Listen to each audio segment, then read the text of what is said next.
இவ்ளோ பெரிய விஷயம் நடந்திருக்கு, என்கிட்ட எதுவுமே சொல்லலையே. போலீஸ் டிபார்ட்மெண்ட்ல சொல்லி ஏதாவது ஆக்ஷன் எடுத்திருந்திருக்கலாமே. அவர் யார்கிட்டயும் சொல்லாம இத்தனை நாளா அவர் மனசுக்குள்ளேயே வச்சிட்டு இருந்திருக்காரு.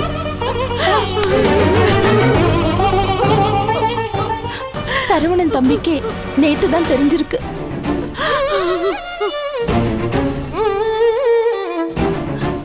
அவர் சொல்லிதான் எனக்கு இப்ப தெரியும்.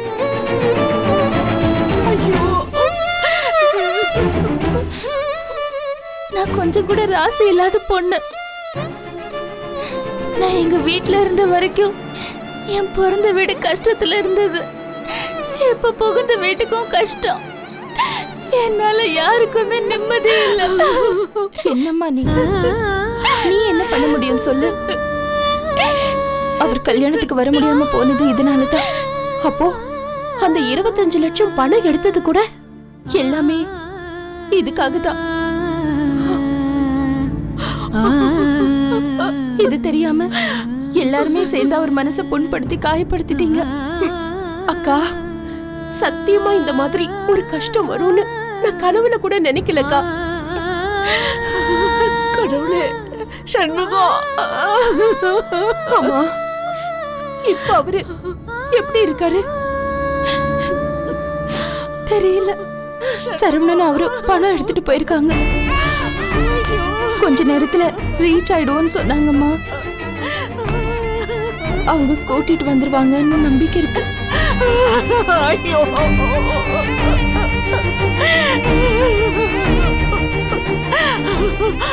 சண்முகம், சண்முகம்.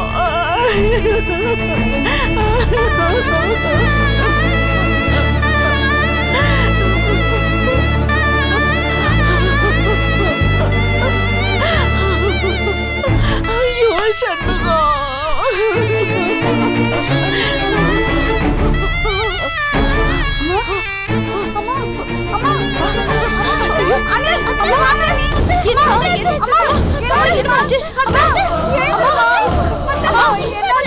என்னம்மா? அம்மா தனி இருங்க. டேப்லெட்ஸ் எடுத்துட்டு வா. டேப்லெட்ஸ் எடுத்துட்டு வா. உமா சீக்கிரம் வா.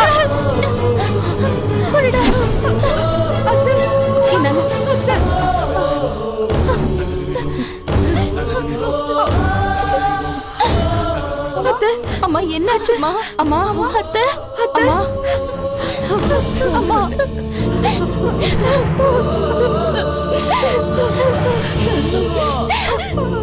அம்மா சொல்றத கேளுங்க. அம்மா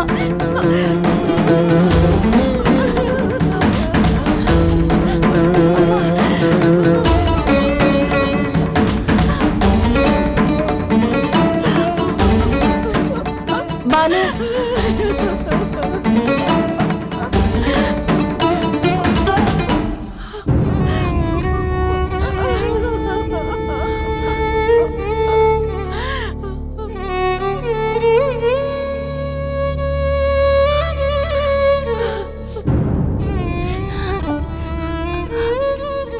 பானு, என்னென்னமோ நடந்து போச்சு. எனக்கு என்ன சொல்றதுன்னே தெரியல.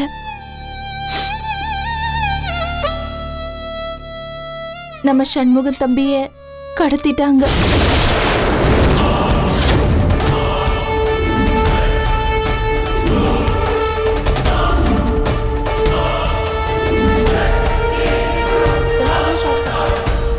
வாட்?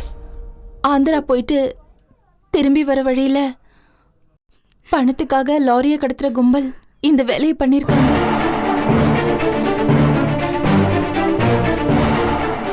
சண்முகம் தம்பி வசதியானவர்னு நினைச்சு கைராசி சம்பந்தப்பட்ட விவரம் எல்லாம் சேகரிச்சு என் வீட்டுக்காரருக்கு ஃபோன் பண்ணி 25 லட்சம் ரூபாய் தந்தாதான் உயிரோட பார்க்கலான்னு மிரட்டி இருக்காங்க.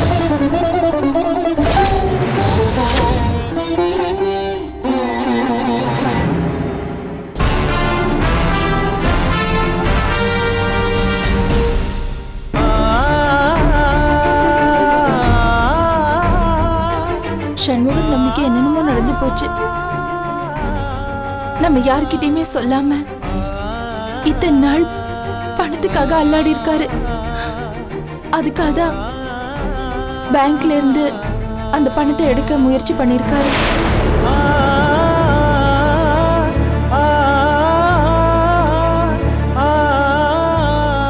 அது தெரியாம தான் நீ அவரை எவ்வளவோ பேசிட்ட.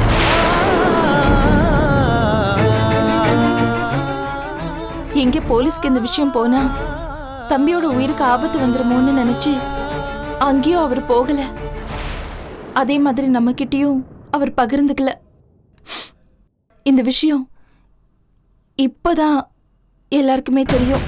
சரவணனுக்கு கூட நேத்து தான் தெரியும். இத்தனை நாள் அவர் மனசுக்குள்ளேயே வச்சு புழுங்கி புழுங்கி போராடி இருக்காரு.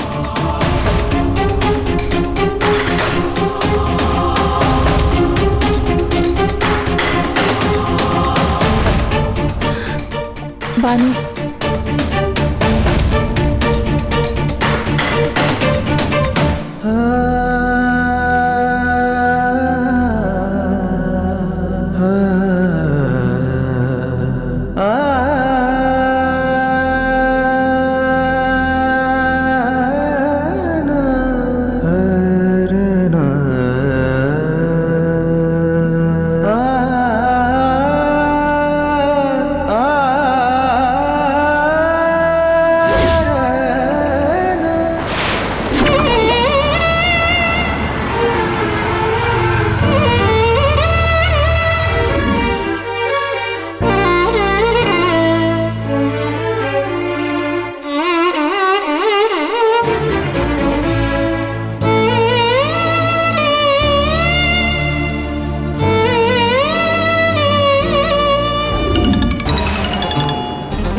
ஹலோ, நான் சொன்ன இடத்துக்கு வந்து இறங்கியாச்சா?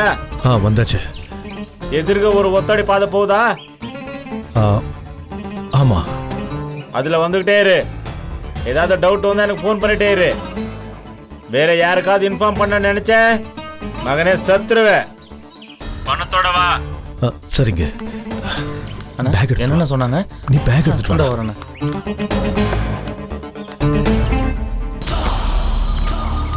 வா.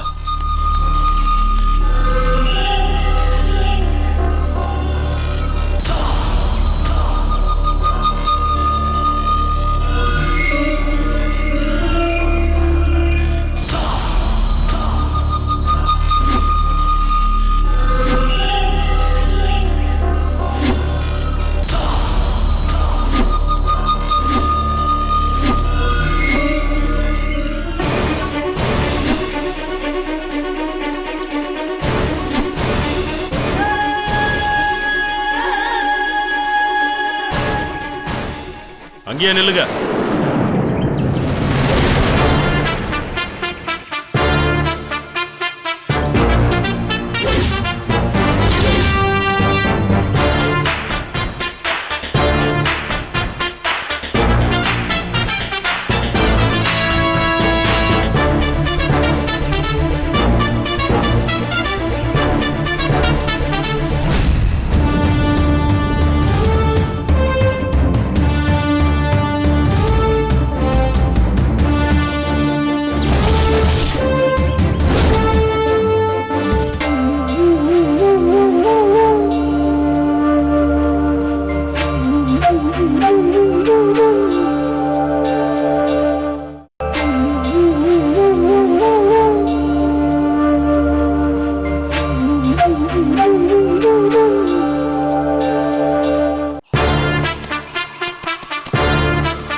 நீங்க மிஸ்டர் சிவஞானம் தானே?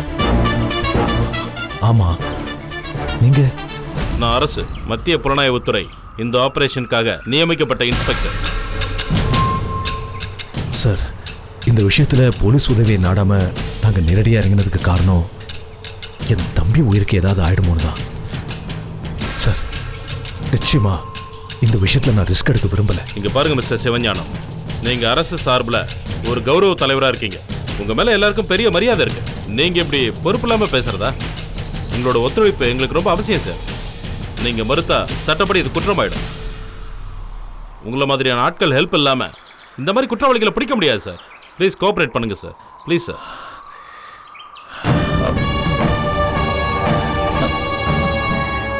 சரி சார், இந்த விஷயம் உங்களுக்கு எப்படி தெரியும்? இங்க பிடிப்பட்ட லாரிகள் எல்லாம் கடத்தல்காரங்க ஒளிச்சு வச்சிருந்தாங்க. அதுல ஒரு லாரி உங்களோடதுன்னு தெரிய வந்தது. நம்பரை வச்சு அட்ரஸை கண்டுபிடிச்சி உங்களை ஃபாலோ பண்ணும். ஆனா நீங்க போலீஸ்ல கம்ப்ளைண்டே கொடுக்கல. அதனால தான் உங்க மேல எங்களுக்கு டவுட் வந்துச்சு. உங்களை க்ளோஸா ஃபாலோ பண்ண உங்க நடவடிக்கை மேல எனக்கு சந்தேகம் வந்துச்சு. அதுக்கப்புறம் தான் நீங்க குற்றவாளிகளுக்கு பணம் கொடுக்குற விஷயம் எனக்கு தெரிய வந்தது. உங்களை இது வரைக்கும் ஃபாலோ பண்ணிட்டு வந்தோம். சார் உங்க தம்பியை நான் காப்பாத்தி கொடுக்குறேன். நீங்க கோஆபரேட் பண்ணணும் ப்ளீஸ். சார் ரிஸ்க் எப்படி சார் எடுக்க முடியும் ஒரு உயிர் விஷயத்துல? சொல்றதை கேளுங்க. உங்க தம்பியை நான் காப்பாத்துறேன். தயவு செஞ்சு கோஆபரேட் பண்ணுங்க ப்ளீஸ் சார். நீங்க பணம் கொடுக்கறதையும் எங்களால் அலோவ் பண்ண முடியாது சார். ப்ளீஸ் ஒத்துழைப்பு கொடுங்க.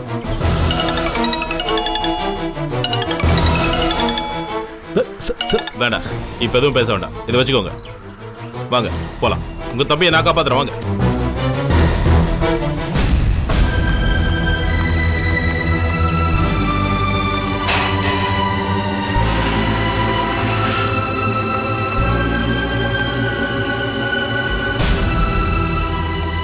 வா.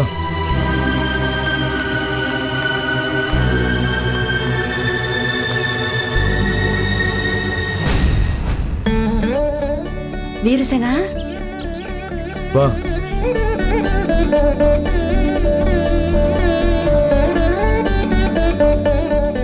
சித்ரா வாங்க, உள்ள வாங்க. ஏங்க அங்கேயே நிக்கிறீங்க? உள்ள வாங்க. கண்ணு எப்படிடா இருக்க? நல்லா இருக்கேன். சித்ரா நல்லா இருக்கியா சாமி? வா கண்ணு, முதல்ல வந்து உட்காருங்க. வாங்க.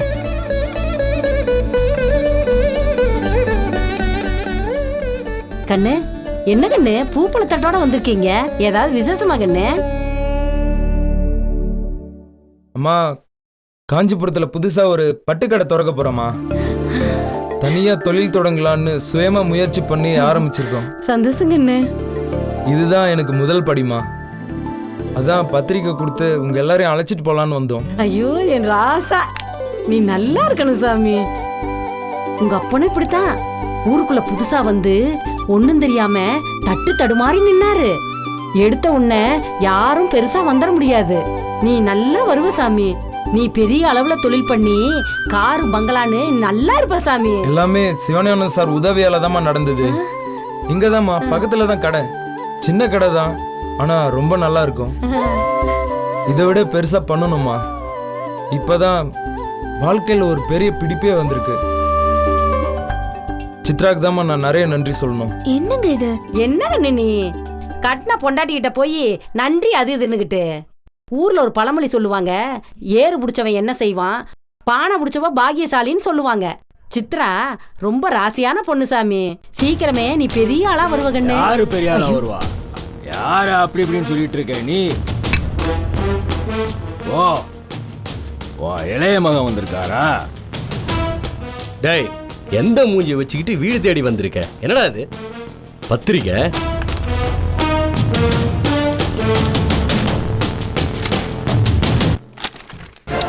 ஓ, உயர்திரு சிவஞானம் அவர்களின் நல்லாசியோட கடை திறக்கிறீங்க. எவ்வளவு கொழுப்பு இருந்தா இந்த மாதிரி பத்திரிக்கை எடுத்துக்கிட்டு நம்ம ஜென்ம எதிரியோட பேரை அச்சடிச்சு வச்சுக்கிட்டு எங்க கிட்டே கொண்டு வந்து கொடுப்பேன்? இத்தனை வருஷமா வேண்டாதவங்கன்னு ஒதுக்கி வச்சிருந்தோம். நம்ம அப்பாவை அசிங்கப்படுத்தின குடும்பத்தோட நீ பாசம் காட்டி இப்ப உறவு வச்சுக்கிட்டு இருக்கியா? அவங்க முக்கியம், நாங்க உங்களுக்கு முக்கியம் இல்லையோ? இப்ப கடையை வர தனியா திறக்க போற இல்ல? உன்னையெல்லாம் அன்னைக்கு எகத்தாளமா பேசும்போது 2 போடு போட்டு அடக்கி வச்சிருந்தா அப்ப நீ சரியா இருந்திருப்ப. போனா போகுதுன்னு விட்டு வச்சிருந்தா அது வளர்ந்து நம்ம கிட்டே வேலையை காட்டுது. வேண்டாம், நாங்க வேண்டாம், எங்க உறவு வேண்டாம், பழைய காசு மட்டும் வேணும் உனக்கு. மானங்கிட்ட பயல மானரோசர் தாத்தா சொத்து வேணாம், சல்லி காசு வேண்டாம் கைது போட்டு போயிட்டே இருந்திருப்பேல நீ. எப்படியாவது அப்ப சொத்த கொள்ளையடிச்சிட்டு வா, நம்ம இன்னொரு கடையை திறக்கலான்னு அந்த பையன் பின்னாடி இருந்து பிளான் போட்டு கொடுத்துருக்கான். பரேசி கழுத, நீ பூ மாடு மாதிரி தலையாடிட்டு வந்திருக்க. விளக்கண்ண நீங்க தேவையில்லாம பேசாதீங்க. சட்டப்படி நானும் உங்க வாரிசு தான். நானும் இந்த வீட்டுக்காக எவ்வளவு உழைச்சிருக்கேன். அதுக்காக எல்லாம் இது வரைக்கும் நான் எதுவும் கூலி எல்லாம் வாங்கல. அதனால நீங்க சொல்ற மாதிரி எல்லாம் என்னால கையெழுத்து போட்டு கொடுக்க முடியாது. சட்டப்படி யாரா வாரிசு? ஐயோ எவன்டா சொன்னா நீ வாரிசுன்னு? என் பிள்ளைன்னு நான் சொல்லுவேன்டா. எந்த கோர்ட்ல வேணா சொல்லுவேன்டா நீ என் பிள்ளை இல்லைன்னு. என்னங்க ஒரு காசு ஒரு காரணம் தர மாட்டேன்டா. என் சொத்துல இருக்கு எல்லாம் நான் சுயமா சம்பாத்தியம் பண்ணதுடா. ரோட்ல வர பிச்சைக்கார வேலைக்கு தருவேன். உனக்கு நான் தர மாட்டேன்டா. உனக்கு வந்துட்டா தட்டதுக்கிட்டு பெரிய இவ மாதிரி விளக்கண்ண. யார் முன்னாடி என்ன பேசிட்டு இருக்க? யார்டா சட்டம் பேசுற? நீ உயிரோட இருந்தா உன் குரல் வெளியே வரும். உன்னை கழுத்து நெரிச்சு அப்படியே கொன்னா. மரியாதையா கையெடு. ஐயோ யார் மேல கை வைக்கிற? என் புருஷன் மேல ஒரு அடி பட்டுச்சு, உங்க எல்லாரையும் கூண்டோட கம்பியில வச்சிருவேன். என்ன கவலையும் கண்ணீரும் கம்பளையுமா உன் கால்ல வந்து விழுவேன் நினைச்சியா? என்னங்க இங்க நின்னு பேசிட்டு இருக்கீங்க? ஏதோ மாமா சொன்ன மரியாதைக்காக இங்க வந்து பத்திரிக்கை கொடுத்தோம். தேவைக்கு அதிகமா நிறைய ஆசீர்வாதம் பண்ணிட்டாங்க. மரியாதை தெரியாதவங்க நீங்க வாங்க. ஏன் முன்னாடி இன்னைக்கு வரைக்கும் பேச மாட்டா? ஏன் முன்னாடி நின்னு இவே பேச பாரா பாத்துட்டு நிக்க நீ. சோத்துக்கு வழி இல்லாத பிச்சைக்கார கழுதைய மருமகளா கொண்டு வந்தீங்களே, உங்களை தான் சொல்லணும். இன்னொரு வார்த்தை என் பொண்டாட்டிய பத்தி ஏதாவது பேசின பல்லுகள்லாம் பேசுறேன்.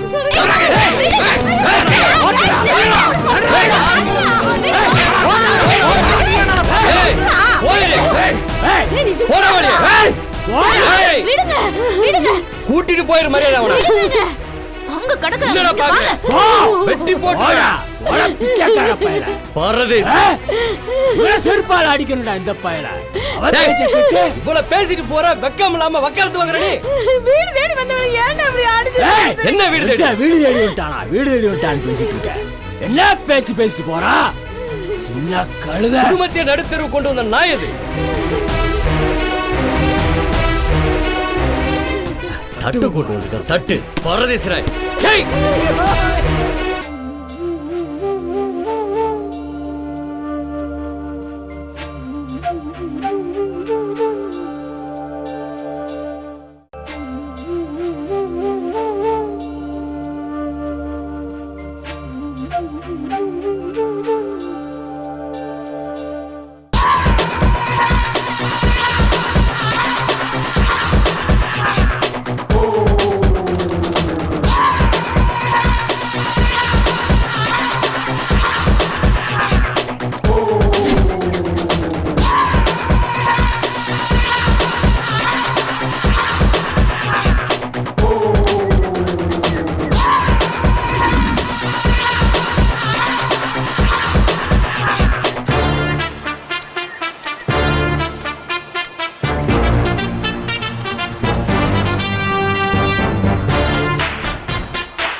என்னம்மா, எதுக்கு இவ்வளவு தூரம் வர சொல்லியிருக்கேன்?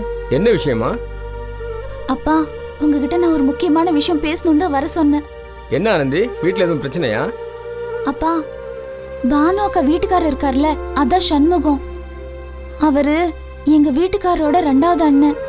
நம்ம கூட ஏன் கல்யாணத்துக்கு வரலன்னு யோசிச்சுட்டு இருந்தோம்ல. ஆமாம்மா, அதுக்கு என்ன இப்போ? அவரை ஆந்திராவுல ஏதோ லாரி கடத்துற கும்பல் கடத்தி வச்சிருக்காங்களாம்ப்பா. அச்சோ, என்னம்மா சொல்ற? அடக்கடவுளே. ஆமாப்பா, வீட்ல எல்லாம் ஒரே பரபரப்பா இருக்காங்க. அவரோட பெரிய அண்ணனும் இவரும் தான் கிளம்பி கூட்டிட்டு வர போயிருக்காங்கப்பா. என்னம்மா, என்ன சொல்ற நீ? வாம்பூர்ஸ் அங்கேயே கிளம்பி போனாரு? இல்லப்பா, அவர் அண்ணன் கிளம்பும் போது இவரும் நான் கூட கூட்டிட்டு வரேன்னு இவரும் கிளம்பி போயிட்டாரு. என்னம்மா நீ வாம்பூர்ஸ் எதுக்குமா போக விட்ட? கல்யாணம் கட்டி கட்டின தாலியா இனி ஈரங்காயில, அதுக்குள்ளால இந்த ஆபத்தான இடத்துக்குலாம் ஏமா அனுப்பி வச்ச? ஐயோ அப்பா, எங்க அவர் சொல்றத கேக்குறாரு? கிளம்பும் போது எனக்கு இந்த விஷயம் எல்லாம் தெரியாது. ஏதோ ஊருக்கு போறேன்னு தான் சொன்னாரு. அப்புறமா தான் அவங்க அன்னைக்கு இந்த மாதிரி ஃபோன் பண்ணி சொல்லிருக்காரு. எதுவா தான் இருக்கட்டுமா, கல்யாணம் கட்டின உடனே பொண்டாட்டியை விட்டுட்டு தனியா போய் எப்படிமா மனசு வந்துச்சு? ஐயோ அப்பா, நான் சொல்றது எதுவுமே காதுல வாங்குறது இல்லப்பா. அவங்க அண்ணன் அண்ணி சொல்றதுதான் வேத வாக்கா எடுத்துக்கிறாரு. நல்ல குடும்பம், கைராசி குடும்பம்னு ஊரே பார்த்து வேந்த குடும்பம்னு நான் பொண்ணை கொடுத்தேன். ஆனா எங்க உள்ள பார்த்தா எல்லாம் ஓட்ட. பொண்ணை பார்த்துட்டு போன அன்னையில இருந்தே பிரச்சனை தான். கல்யாணத்தப்பவும் அவ்வளோ பேச்சு பேசினாங்க. கல்யாணம் முடிஞ்சாச்சு, இனிமையாவது என் பொண்ணு சந்தோஷமா இருப்பான்னு நினைச்சேன். இப்பவும் டென்ஷன் கொடுக்குறாங்களாம்மா. சரிம்மா, நீ ஒன்றும் கவலைப்படாத. அவங்க எல்லாம் ஊர்ல இருந்து வரட்டும், அப்புறம் பேசிக்கலாம். நீ நிதானமா கிளம்பி போ. மாப்பிள்ளை வந்தோடனே தகவல் சொல்லுமா. சரிங்கப்பா, நான் வரேன். நீங்களும் பார்த்து போங்க. அப்பா, அம்மாக்கு இந்த விஷயத்தெல்லாம் சொல்லி கஷ்டப்படுத்த வேண்டாம்ப்பா. சரிம்மா, அதெல்லாம் நான் பாத்துக்கிறேம்மா. நீ முதல்ல பத்திரமா வீட்டுக்கு கிளம்புமா. சரிப்பா, நான் வரேன். கிளம்புமா.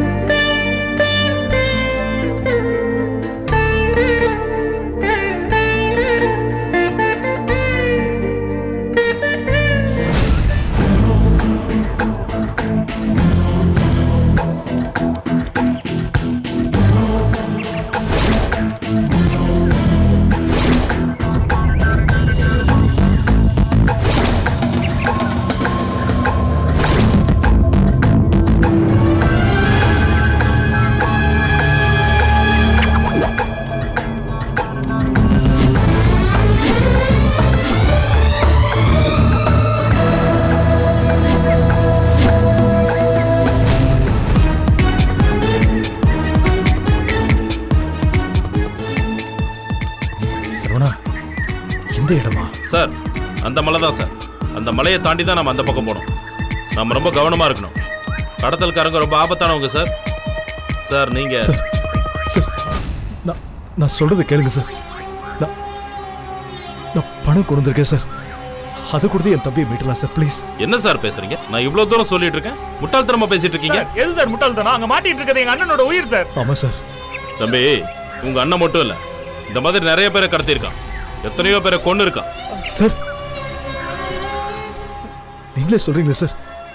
எத்தனை பேரை கொண்டு இருக்கான்னு சொல்றீங்களா சார்? எப்படி சார், எப்படி சார் என் தம்பி உயிரோட விளையாட முடியும்?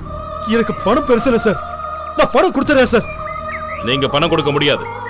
கடத்தல்காரருக்கு பணம் கொடுத்தீங்கன்னா அது சட்டப்படி குற்றமாகும். அதனாலே உங்க மேல என்னால ஆக்ஷன் எடுக்க முடியும் சார். நாங்க எங்க சார் உங்கள்ட்ட கம்ப்ளைண்ட் கொடுத்தோம்? ஆமா சார். நீங்க கம்ப்ளைண்ட் கொடுக்கணும்னு அவசியம் இல்ல. தப்பு நடக்குதுன்னா போலீஸ் தானாவே வரும் சார், ஆக்ஷன் எடுக்கும் சார். இத பாருங்க சார், நான் சொல்றது என் தம்பியோட உயிர் சார். ஆனா நீங்க பேசுறது சட்டம் சார். உங்க தம்பியை நீங்க பணம் கொடுத்து காப்பாத்திடலாம் சார். மத்தவங்கள நாளைக்கு கடத்துவானே, அதை பார்த்துக்கிட்டு இருக்கணுமா சார்?